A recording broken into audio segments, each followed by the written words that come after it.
statistically wise, it wasn't a whole lot of difference, obviously, in the final score.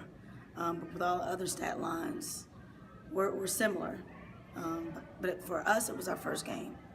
And on the road, and I don't care where you play, first game is going to be tough because I have such a young team. So I think, the difference in the game was, one major difference in the game was some of our key players were able to stay in the game the whole game because they weren't in foul trouble. In the first game we played for Fort Mill, they were in foul trouble.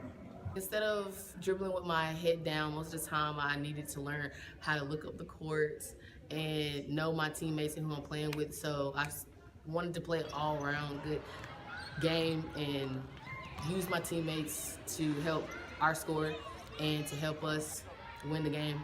And I wasn't really thinking about scoring most, like, the points.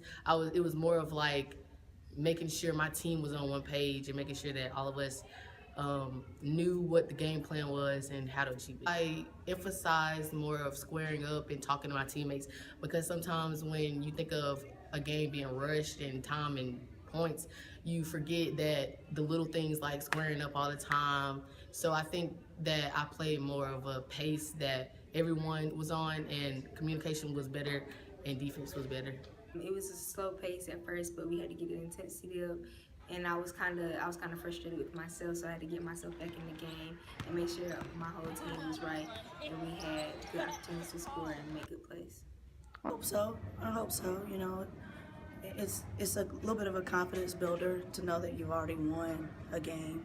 Just can't get too comfortable. So it's still a crosstown rival. It'll be a big game. We'll have a big crowd.